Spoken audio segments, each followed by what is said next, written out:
வெள்ளை கொழுக்கட்டை எப்படி செய்யுதுன்னு பார்க்கலாமா? குட்டி குட்டியாக இந்த பாருங்க எவ்வளோ அழகாக இருக்குது, பார்க்கறதுக்கே நல்லா இருக்குல்ல. குட்டி குட்டியாக செய்யலாம். இந்த கொழுக்கட்டை செய்யறதுக்கு தேவையான பொருட்கள்: பச்சரிசி எடுத்து நல்லா தண்ணியில் ஊற வச்சுருங்க 1 மணி நேரம். நல்லா 1 மணி நேரம் ஊறினோடனே நல்லா கழுவிட்டு நல்லா தண்ணியை வெடிக்கட்டி வச்சுக்கோங்க. இதை மாதிரி வச்சுக்கோங்க. தண்ணி இருந்த உடனே மிக்ஸி ஜாரில் போட்டு அரைச்சிடலாம். சரிங்க, கொஞ்சம் இன்னும் ஒரு வாட்டி ஒரு சுற்று விட்டிங்கன்னா மசிஞ்சு இப்படி அரைச்சிட்டு இதை மாதிரி தள்ளி விடுங்க. ஸ்பூனை வச்சு தள்ளிட்டு திருப்பி இன்னொரு தடவை போடுங்க, மசிஞ்சிரும். அவ்வளோதான், மசிஞ்சு பாருங்கள் மாவு. ஒரு இட்லி பாத்திரம் வச்சு அது மேலே துணி போட்டு ஏற்கனவே அவிச்சதை 2 வாட்டி காமிச்சிருக்கேன். இப்போ இதை பாருங்கள், இதை மாதிரி வச்சு மூடிடுங்க. ஒரு 15 நிமிஷம் அப்படியே மூடி போட்டு வேக வச்சுருங்க. அவ்வளோதான், 15 நிமிஷம் முடிஞ்சிருச்சு.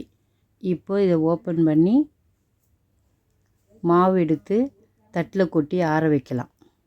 சூடாக இருக்குது, பொறுமையாக தரங்க. அந்த துணி அப்படியே மேலட்ட எடுத்து போடுங்க.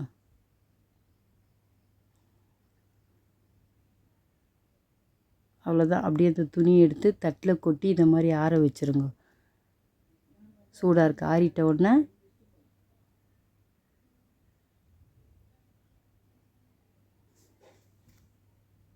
தட்டில் கொட்டி ஆற வச்சாச்சு. ஆறிடுச்சு. இவருக்கு கட்டி கட்டியாக இருக்குது. இப்போது அது மிக்ஸி ஜாரில் போட்டு ஒரு சுற்று விடுங்க. கொஞ்சம் கொஞ்சமாக போட்டு அரைச்சி எடுத்துக்கலாம்.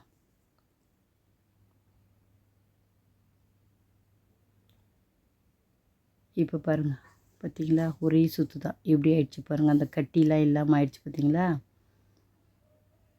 கட்டியே இல்லை. இப்போ ஒரு பாத்திரத்தில் கொட்டிக்கலாம். 1 கப்பு மாவு கொட்டியாச்சு. அதுக்கு தேவையான பொருட்கள்: தேங்காய் இதை மாதிரி திருவி கிணத்துல வச்சுட்டு, ஏலக்காய் 2, சர்க்கரை. இப்போ தேங்காயெல்லாம் எடுத்து ஜாரில் போட்டுருங்க. ஜாரில் போட்டு 2 ஏலக்காய். இப்போ இதை அரைச்சி எடுத்துகிட்டு வந்துடலாம். இதை பாருங்கள், அரைச்சாச்சு. இப்போ இது கூட சர்க்கரை சேர்த்துடலாம். சர்க்கரை சேர்த்து அரைச்சாச்சு. இது எல்லாத்தையும் எடுத்து ஒரு கிண்ணத்தில் வச்சுக்கோங்க.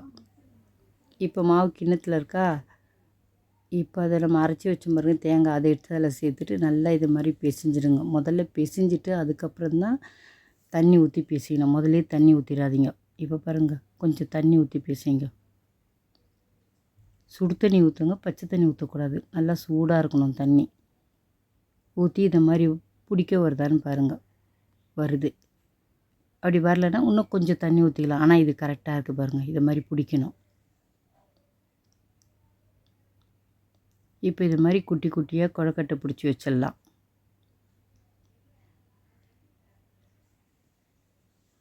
இதை மாதிரி பிடிக்கணும் கையில் எடுத்து.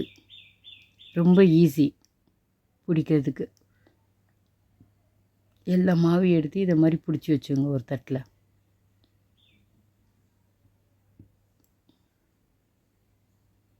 பார்த்தீங்களா எவ்வளோ அழகாக வருது. சும்மா அப்படியே கையில் வச்சு அமுக்கிட்டிங்கன்னா அழகாக இருக்கும். அவ்வளோதான், முடிஞ்சிருச்சு. எல்லாத்தையும் தட்டில் வச்சாச்சு. இப்போ ஒரு இட்லி பாத்திரம் எடுத்து இப்போ எல்லா கொழுக்கட்டையும் எடுத்து அவிச்சிக்கலாம். அது எப்படி அவிக்கிறதுன்னு பார்க்கலாமா? ஒரு இட்லி தட்டு எடுத்து அதில் நெய் இல்லை எண்ணெய் எல்லாத்துலேயும் தடவிடுங்க.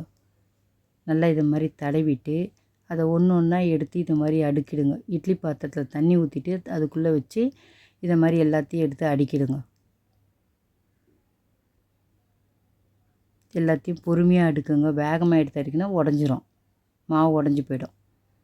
பொறுமையாக இது மாதிரி அடிக்கிட்டு அவ்வளோதான், அடுக்கியாச்சு. அடிக்கிட்டு மூடி போட்டுடலாம். அதான் மூடி போட்டாச்சு.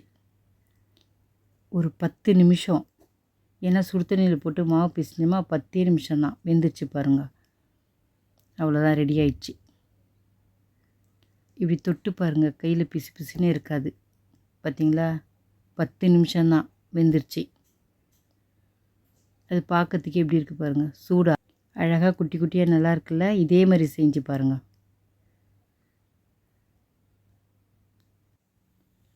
ஈஸியாக இருக்கும் செய்யறதுக்கு, நீங்களும் செஞ்சு பாருங்கள். சர்க்கரை, பச்சரிசி, ஏலக்காய், அவ்வளோதான். இதை 3த்தையும் போட்டு ஈஸியாக இது மாதிரி செய்யலாம். சாப்பிட்றதுக்கு ரொம்ப நல்லாயிருக்கும். இதை சாப்பிட்டு பாருங்கள்.